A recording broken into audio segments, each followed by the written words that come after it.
Good afternoon. I invite the men to please take off their hats in honor of the God we invoke. Let us pray. O God the Father, creator of heaven and earth, sustain us with your tender care. O God the Son, redeemer of the world, bring us pure and spotless to your Father.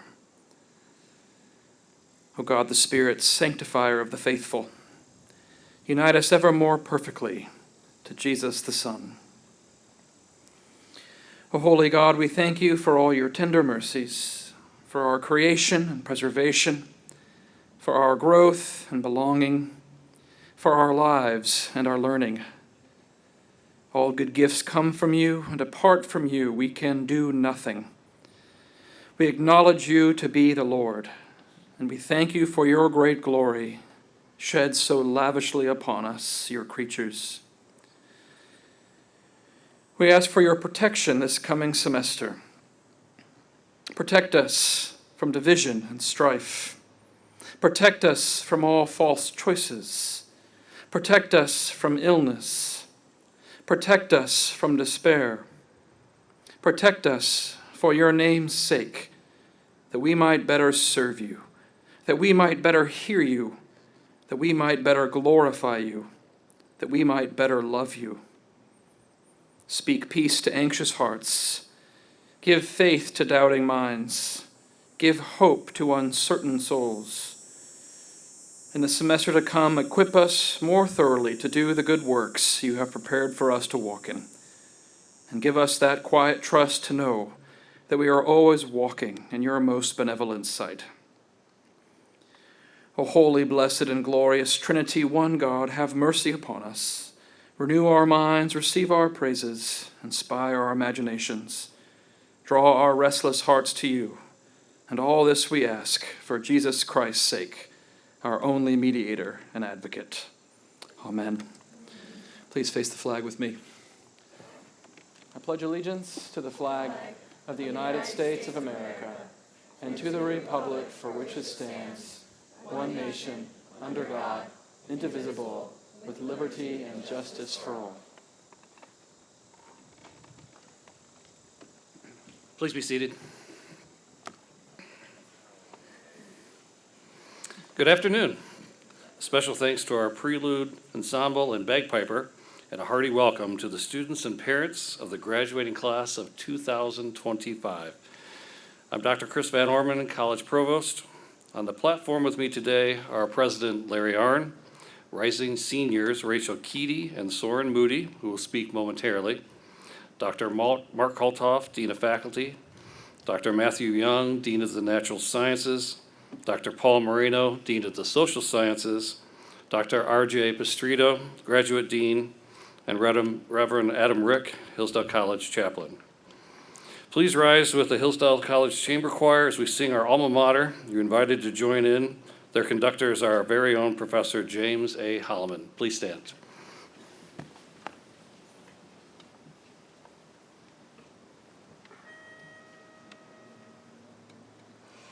Proudly we sing of college halls, gracing our hilltop high.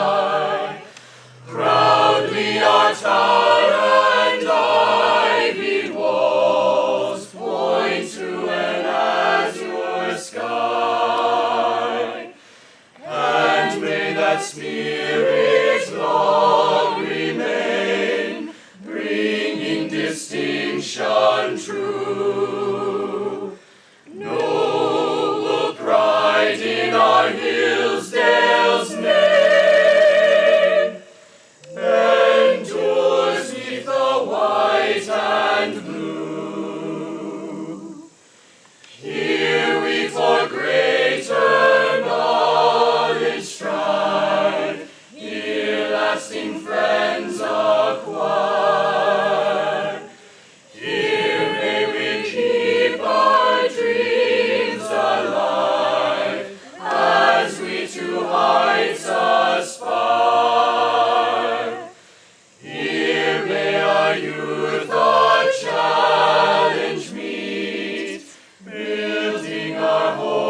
Thank you, Jim, and special thanks to the members of the Chamber Choir.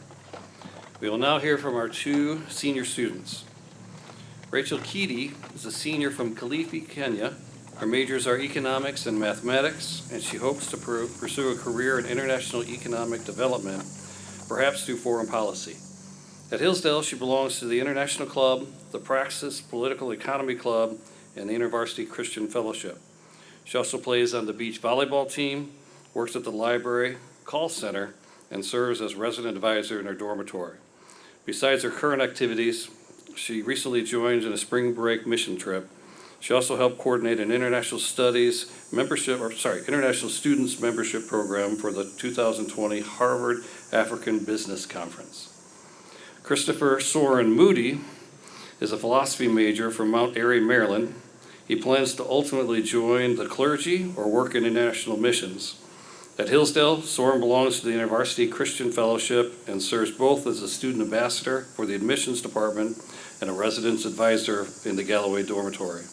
He enjoys rock wall climbing at the sports complex, participates in the opera workshop, performs with the concert choir and chamber choir, and plays racquetball and intramural basketball. Besides his various campus activities, he assists with a youth group at the College Baptist Church. He recently participated in a one-year immersion program in Belgium and learned to speak fluent French. Rachel? Thank you.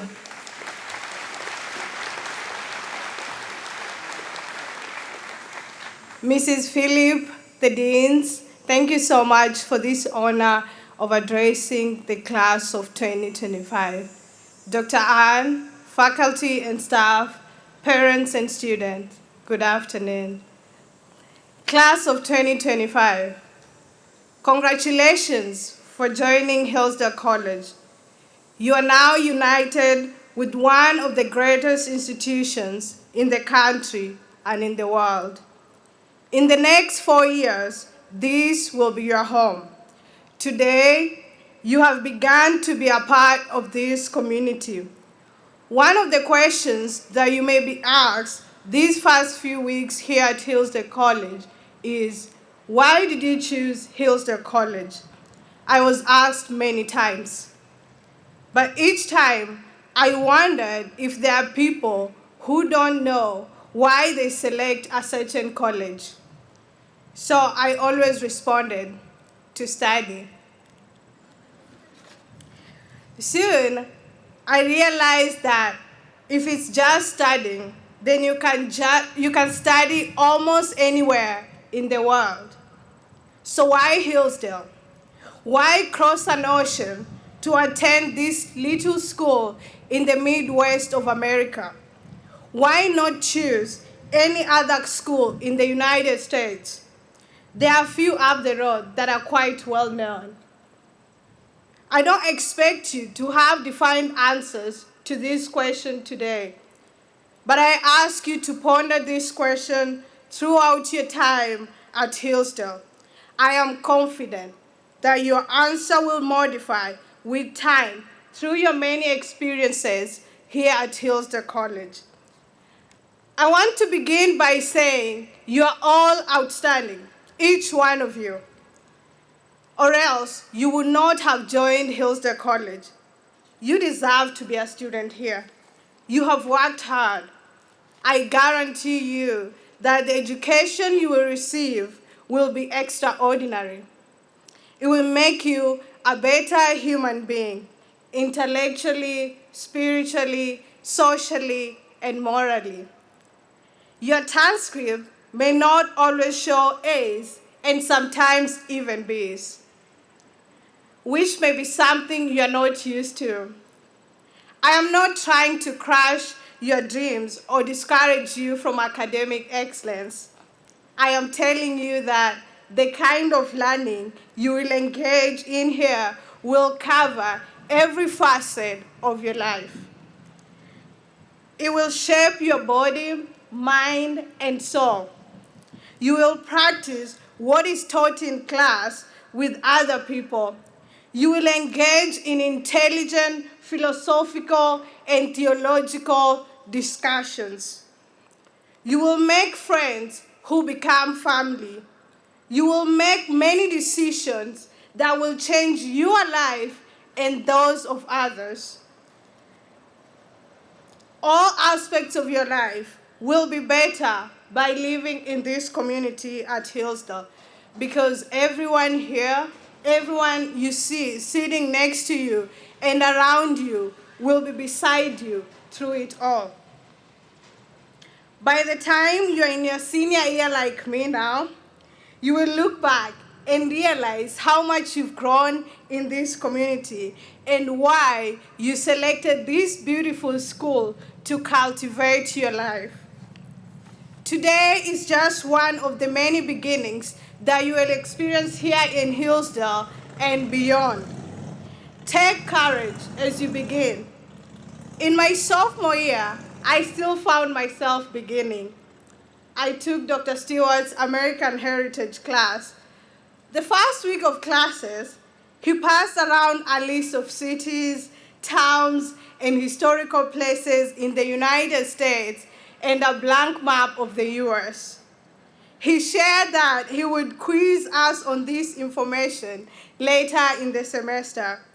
Well, I can name African countries easily and talk about some of their histories and geographical location because that is what I learned growing up. I knew little about United States history and geography. I had to learn the 50 states for the first time for Dr. Stewart's quiz. I am guessing you all learned the states and probably capitals, rivers, mountains in elementary school. I asked my friends how they learned the 50 states and their locations quickly. Friends, I was learning basic US geography. I started from scratch, but I'm grateful to Dr. Stewart for his patience and his kindness. He answered all of my silly questions throughout the semesters, and he truly cared. This example may only apply to me, but what I'm saying is you will be faced with circumstances where you need to begin. Like today, you will begin making new friends. Wednesday, you will begin classes in subjects you may not know much about. You will begin thinking about information and ideas you've never had before. You will have to begin thinking about your major and deciding on your future vocation. Sometimes the temptation to withdraw will always come, but always, always remember, strength rejoices in the challenge. The truth is, you will be scared. You will be anxious in one way or another. You may sometimes even question your abilities. Allow yourself to make mistakes.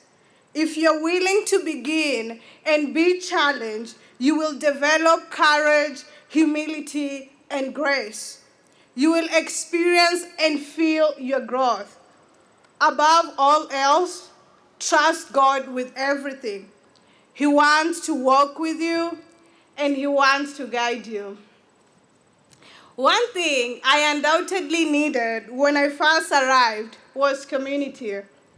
I had left my entire family, all my friends, and any familiar faces in Kenya. I was suddenly in a new environment, in a different culture from what I knew. It was a great deal of change for a beginning. The Hillsdale community was now my resource and my home. It will be yours too. I was warmly welcomed with a room well arranged and food ready for me to eat before Jetta could properly kick in. I connected with people who had left cards in my room to express my gratitude for their kindness.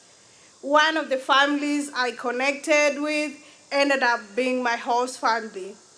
Apart from hosting me during breaks, my host family has encouraged me through life experiences and advised me when making some of my most challenging decisions.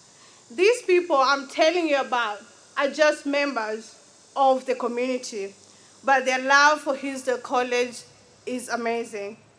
That should tell you something about the significance of this college to the community. Did you know that Hillsdale College students are engaged in 25 philanthropy programs in the city of Hillsdale? I encourage you to join and be part of the great work we do for this community we love. You will meet people there from all places, backgrounds, intellectual capacities, and cultures. And to make most of it, I encourage you to walk in humility. Seek to know and learn from the people you meet. In my 3 years here, I have learned that there is nothing more important than communicating and learning with others. I realize I have experienced most of my learning engaging with students, staff, and professors. I find myself discussing Dr. Straker's theology class in the quad with friends 2 semesters later after taking it. My goals, decisions, and hobbies have been influenced by the people around me. It is a unique human thing to talk to one another. This communication is how we learn to think rationally and how we develop into better people. In my freshman year, one of the old array knocked on my door and asked if I could join her and her friends playing volleyball. I didn't know much about volleyball. I was tired of staying in my room though, so I agreed to join her. I wasn't confident playing at first, but the excitement that shone on my teammates' faces whenever I touched the ball was priceless. There was lots of encouragement, and it seemed everyone wanted to teach me how to play well. Long story short, that was the beginning of many pickup volleyball games for me. Volleyball became a means of connecting and spending time with more people. The following 2 semesters, I took Coach Granville's class, now one of the student deans. It became a new hobby of mine because of these people. There are many other ways to connect with people here at Hillsdale College. For example, participating in ACB events, asking to join a table in the dining hall, participating in your local church activities, or even leaving your dorm room open whenever you are in. Just don't miss out on the great community of people, as that is where you will learn the most. Hillsdale will help develop your character. I have constantly been challenged to be humble. From the words of Rick Warren, true humility is not thinking less of yourself, it is thinking of yourself less. You all have unique talents and skills, so don't stop developing those. But as we live in community, the scripture counsels, in humility, value others above yourselves. Just like you, everyone here has something to offer, to teach you as you have something to teach everyone. Some people will become a light to your life, and you will become a light to others. The professors, faculty, staff, upperclassmen, and even the people who come after you will play a part in your life if you let them. Students here will speak truth into your life. It is important that we stay involved in each other's social and moral development. There is always more to learn from each other, because none of us here is smarter than all of us combined. An essential virtue of being human is being humble, loving one another, taking care of each other, and being there for each other. I pray that you'll be willing to be present for one another. 4 years will go by quickly, but they will be easier with kind people on your side. You will soon learn that at Hillsdale, you don't close the door behind you if someone is behind you. You hold it for them. If someone misplaces anything, they will find it well stored in the student union or somewhere else where they can easily retrieve it. You will meet people who are willing to drop everything and sit in the cold night with you when you go on stress mode. These are things that make Hillsdale so special and so unique. My first week, I could barely keep up with what my professors were teaching. As you all know, people speak English differently in different regions of the world. I could barely take notes in class because everything was happening new and so fast. I approached my professors and explained my experiences with classes, and they were all willing to help me transition. One professor even printed a set of what, how, why questions to help me with my reading and allowed me to write down all the questions I had during class to ask later. I was surprised and humbled to see professors taking genuine interest in my studies and see me through my transition. Experiences like these have shaped the intentions of all decisions I make on and off campus. As I conclude, I hope you'll be present, intentional and humble. Love one another. Reach out to people whenever you're stuck.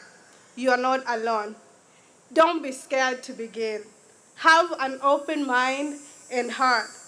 Give and receive. You will be surprised how much you grow in this community. So be ready to work, because that work will form your character and help you lead others to good places. As Dr. Ann always says, put your boots on. You will be glad you accepted the challenge.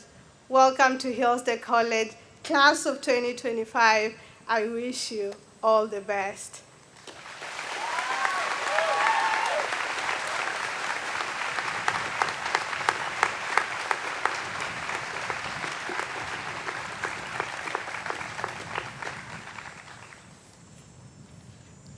Before I begin, faculty, administration, and staff, thank you for all you do. Your work is truly meaningful.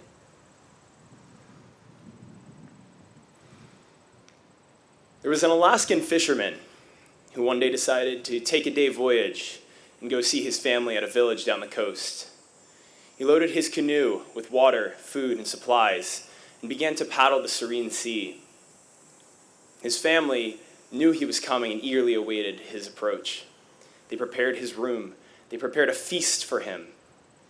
Yet during their preparations, the wind began to rise.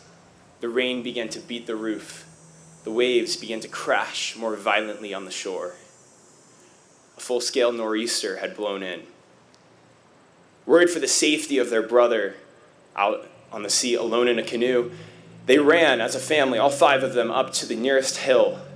There they spent 3 hours working, gathering materials that could burn, starting a fire under a sealskin tarp in order to have something to bring him home. After 3 hours, they had a small flame.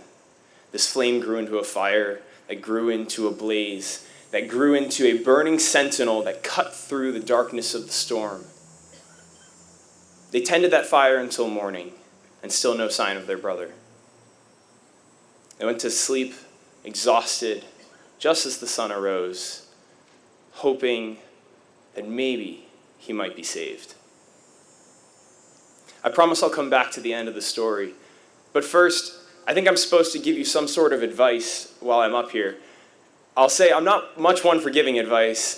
Just ask my friend who freshman year had to take me to the ER because I decided that playing Thatcher ball, which you'll find out soon enough about, but playing Thatcher ball during Michigan's last polar vortex with my shoes off would be a good idea. I've been around the block a couple of times, and actually still have all of my toes. So I offer this piece of advice. Class of 2025, over the next 4 years, build the biggest fire you can. Now, any experienced woodsman can tell you that you need 3 things in order to build a fire. You need fuel, something to burn. You need oxygen, and you need a constant heat source, or that fire will burn out. The fuel is the easy part. For you, the fuel is challenge. Challenge brings growth, and we've got plenty of challenge around here, trust me. Classes, conversations, discussions with professors, service in the community or in the dorms. There's no lack of things to challenge you here. There's no lack of fuel for your fire. Second one isn't quite as evident. A fire needs oxygen. One of my favorite things to do is to teach young aspiring campers and hikers how to build a fire. And the classic first mistake that they make is once they see the flame licking the tinder, they furiously throw on a bunch of fuel, and that smothers the fire. That could happen to you. Learn to say no. Practice it now.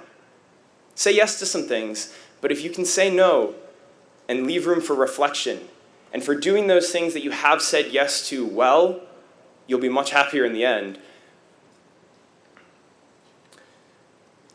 My one piece of practical advice to you regarding this, and if you hear nothing else and you want one thing to take away from this, hear this. Find a day where you don't have many obligations or responsibilities and do not work. Now, I know that sounds radical in a culture maybe where we're all about efficiency or progress, but do not work. You won't regret it. We need space for contemplation and thought and for community and for connection with our Creator. And if you work all the time, you won't grow. Keep a day special. And just as oxygen keeps a fire hot, so too, that space will feed into the last thing that is essential for this fire you are to build over the next 4 years. Every fire needs heat. Fire starts with a spark, and then the fire self-maintains a certain degree of heat. That's why water works to put out fires. It brings the fire's temperature down, puts out the fire. But we're not in the business of putting out fires, right? Your heat is your why. What's your bottom line? Why are you here right now? You put in a ton of work if you're sitting here. You are part of an elite class. I recognize that. But why'd you do that? Why are you one of 25% of Hillsdale applicants that actually has the privilege and honor of spending 4 years here? Why'd you do it? For me, when I came in as a freshman, I was trying to make up for the air I was breathing.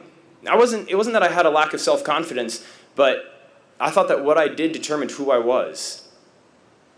And I tried really hard to satisfy that. And I think a lot of success came with that. But here's the thing with succeeding as a student. This is like a hamster wheel. The more you succeed, the more you need to succeed, the more you need to succeed. It's never ending. I was never content. About 2 years in, I was ready to leave. I even despaired of life for a little bit. Thankfully, something flipped. I realized I had it backwards. Who I am determines what I do.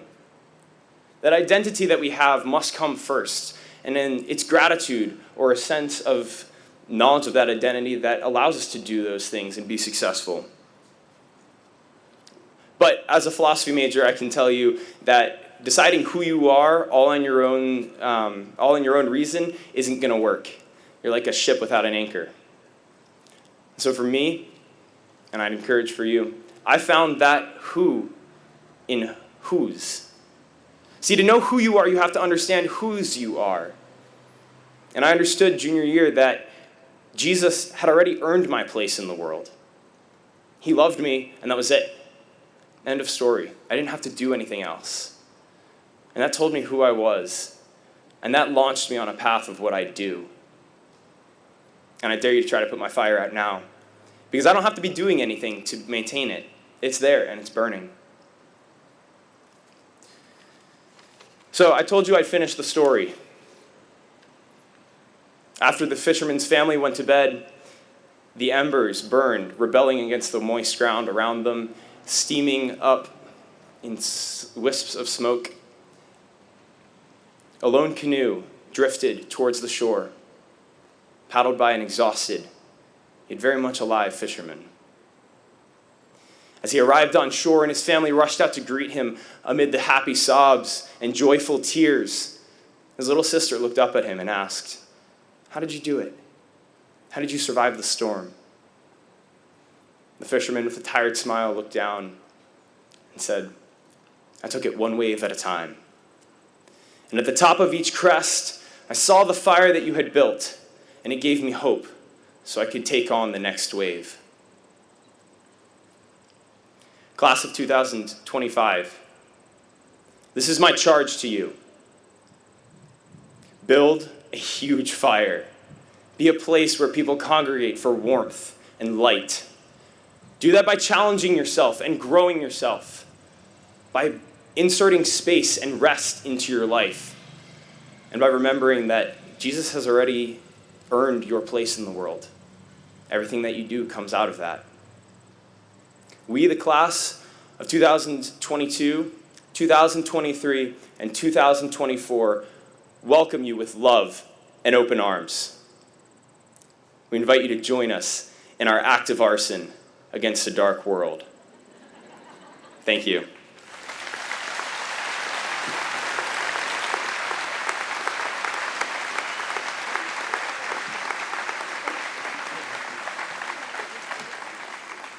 Thank you, Rachel and Soren. By way of housekeeping details, after convocation, freshmen will walk to the tent across from Broad Lawn on Hillsdale Street, down that way. Parents who've registered for the dinner should go to the Searle Center, which is back that way, which is located on the west side of campus across from the Student Union next to the Dow Center. Larry P. Arnn is the 12th president of Hillsdale College. He received his BA from Arkansas State University, graduating with the highest distinction. He received his MA in government and his PhD in government from the Claremont Graduate School.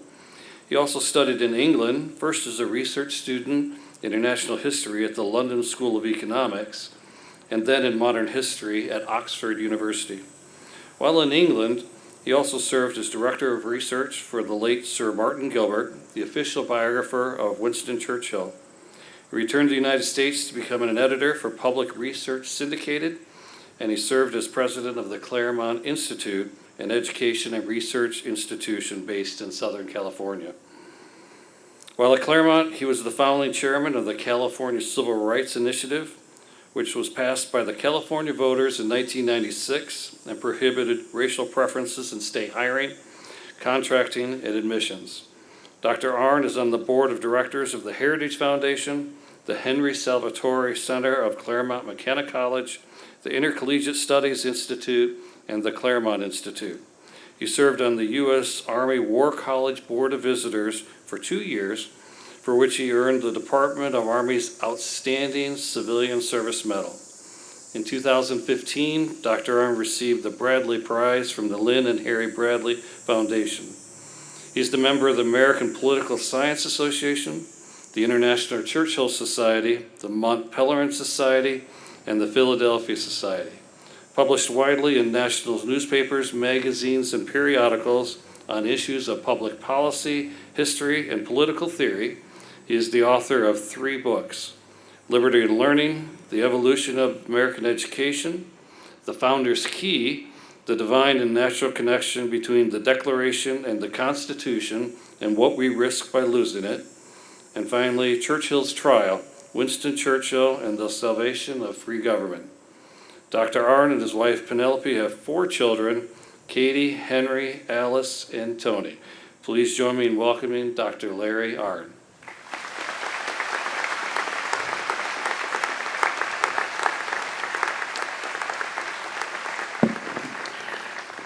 Thank you, Chris. It's almost time for the mothers to cry and the fathers to pretend not to. Sorry about the heat. We were going to have it in the chapel, but this freshman class is so huge we won't fit. And speaking of that class, would the class of 2025 stand up so we can get a look at you, please?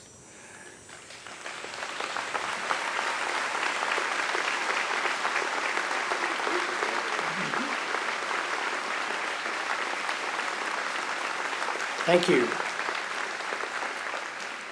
I'd say better looking than I thought they'd be. And would the parents of that class stand up, please? Yeah.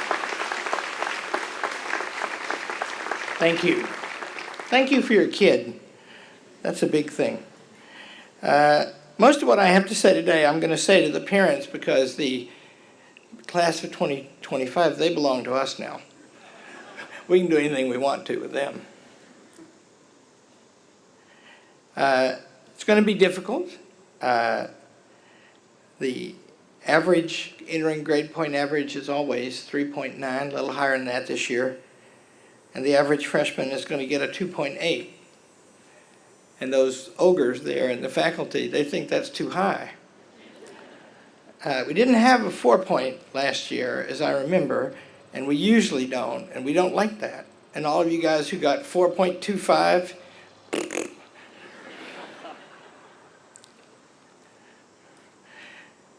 parents, we will take care of your child in an attitude of love, in my case especially mixed with a certain amount of ridicule. My favorite sport is to eat in the dining hall with the students. It's just like going hunting on a pheasant farm where the pheasants can't fly. And if you come to town and you want to join me, I do it just about every day that I'm here, and you can help me do it, but you're not to defend the students. They have to learn to do that for themselves. There are two things unusual about this class.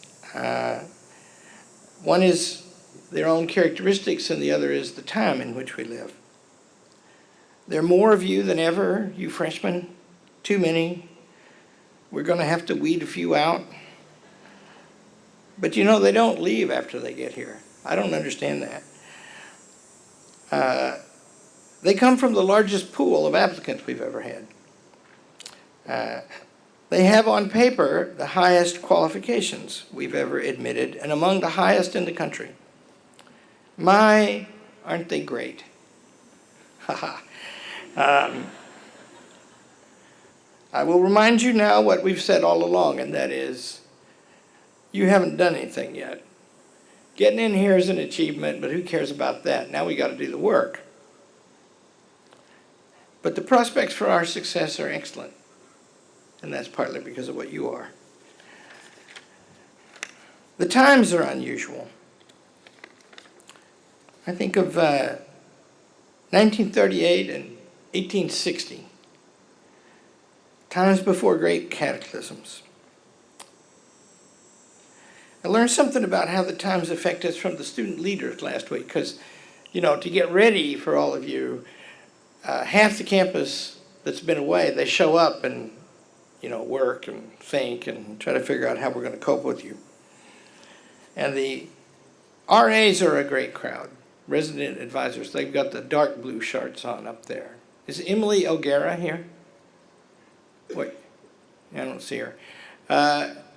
So they come back, and Diane Phillip, who's going to be an important person to you, she sent me an email just before I talked to them. I talk to them on a cycle every year, the same thing, same time, same thing.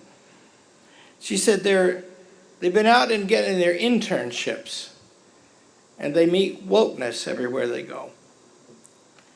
And they wonder what's going to become of them, and they wonder, how do we understand that? You see, that's fundamental, isn't it? And that's the world we live in. And I would imagine that your presence here in such numbers and quality is because we don't do that here. I'll tell you why. What I said to the resident advisors was, I said,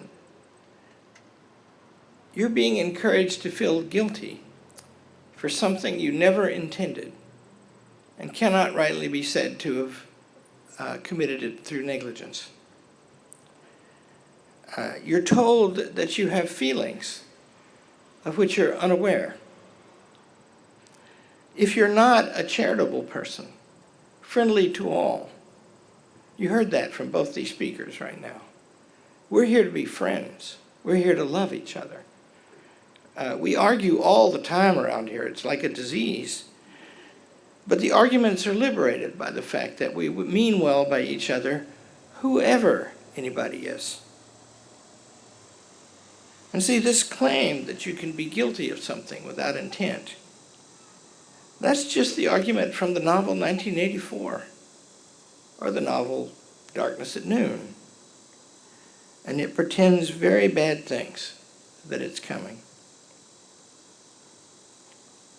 The history of our country is said to be nothing but a string of abuses. But the history of our country is populated by human beings.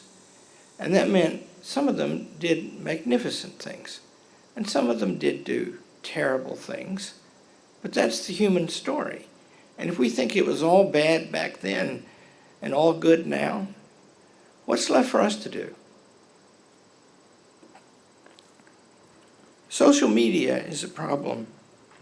It grew popular as a way to share pictures and stories with one's friends. It has become an engine of conformity, of shallow and violent argument, and of public shaming. That's the world you grow up in. How do you get ready for that world? You have to improve your intellect and your character. Human beings are a unique being. There's nothing else like them, because they have the capacity that we share with God and the angels, and yet they have bodies.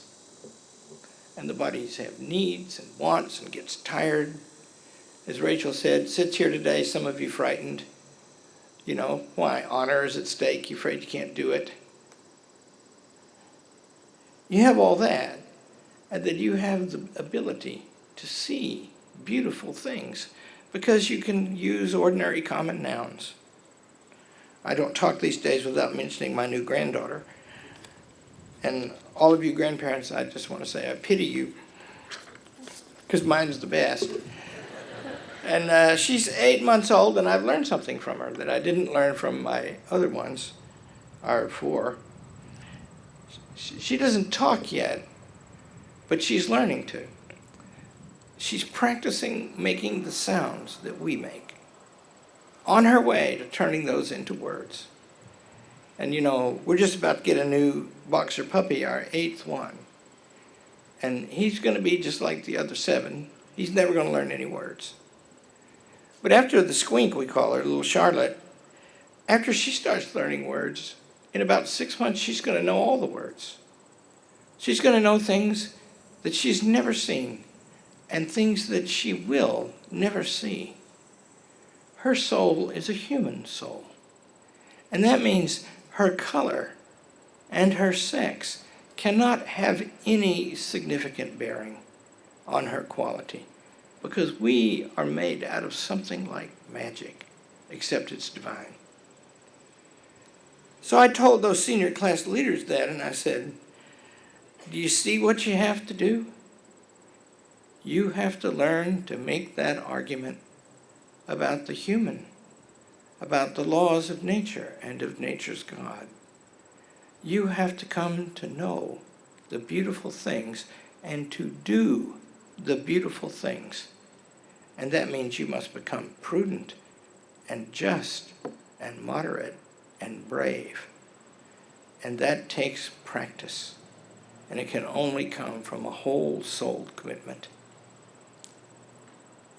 Tomorrow, we'll all get together and I'll threaten you. And then you'll leave and go sign the honor code. I want you to know it's serious. I've only myself used it once in a disciplinary setting. I just asked a boy who did a bad thing. I said, is that your signature on that page? And he was completely defeated before anything else happened. And of course, I just forgave him. He cried. He thought I was going to kill him. And you know, I would have if it needed doing. That boy, I'm not going to say his name, although I'm always tempted to do it. It's one of my favorite stories. I was mad because he said something rude to the dean of women and to a woman. And we don't, boys, you may never use force upon a woman in any respect. I mean, not just here, ever. It is unmanly. And he did that a little bit. He didn't do it that bad, but he got stroppy with the dean of women. And I just set out to make him ashamed. And I did. And I did it by his own words. You see, if it was just my opinion that he ought not to do that, what's the bearing of that? Everybody's different, right? He had said that that was his opinion.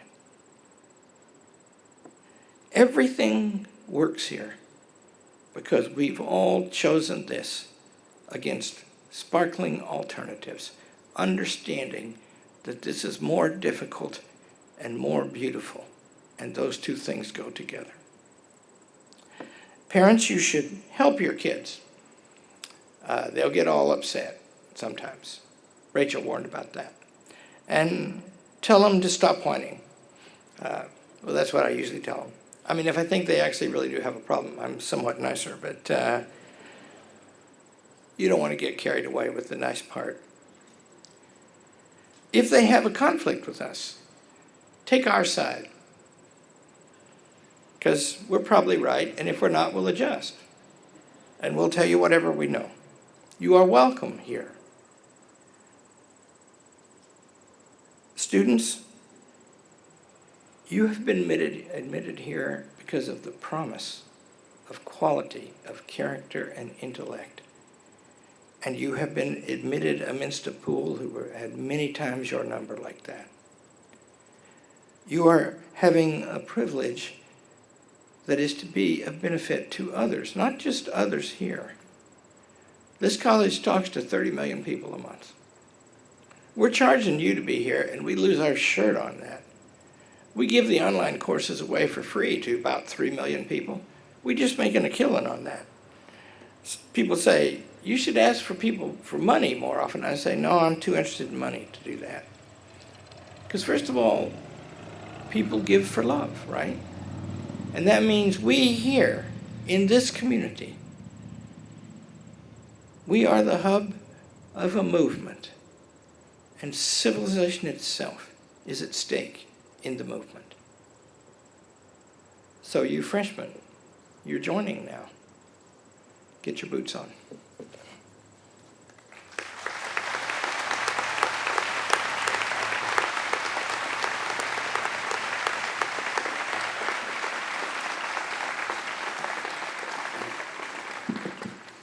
Thank you, Dr. Ard. And now as we come to the end of this ceremony, I would ask all new students and their parents to please stand as we dedicate ourselves to the high purpose before us. This is an important transition in your lives, and it's proper we should acknowledge and declare our commitment. Inside your program, you will find the Hillsdale College Matriculation Ceremony Pledge. As representative of the faculty, I will read the first part. We ask the freshmen, you're listening, respond by reading in unison the second part titled Matriculates. Rachel and Soren will join you. Founded in gratitude for the blessings of civil and religious liberty, Hillsdale College is a seat of higher learning. Here, on these grounds, generations have given themselves to the pursuit of truth, the love of wisdom, and the grace of intelligent piety. Here in these halls, generations have come to perpetuate the high calling of learning and the noble love of the good. In gratitude still and in concert with these generations, together we pledge ourselves anew to this great purpose. Hillsdale College, in its zeal for learning and in its embrace of academic integrity and honorable conduct, commit to students all the talents, knowledge, and intelligence with which it is graced. Educating by precept and example is dedicated to the liberal education of students in whom it trusts that learning will rise to wisdom and that virtue will be blessed with strength. We, the students of Hillsdale College, commit ourselves to diligent study and patient reflection. Having come to learn, we are proud to do so with integrity and will conduct ourselves with exemplary honor. As sacrifices past and present make possible our education, we too become stewards of this college for the generations yet to come. We pledge ourselves to the pursuit of truth, the love of the good, and the cultivation of beauty, for the sake of our minds and hearts, and for an ennobled society. By so doing, we embrace the high calling of liberal education.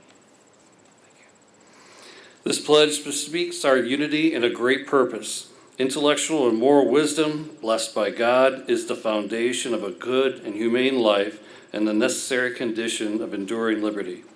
May God bless us now and always as we illuminate our minds, refine our passions, and seek the good.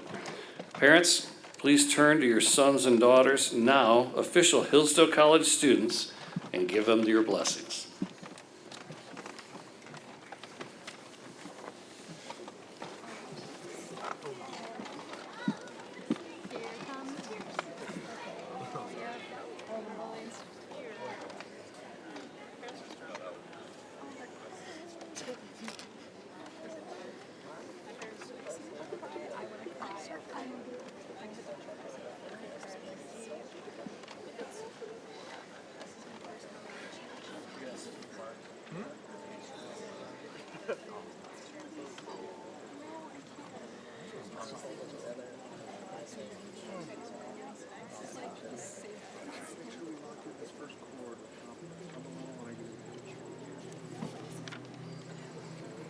Please remain standing for the benediction.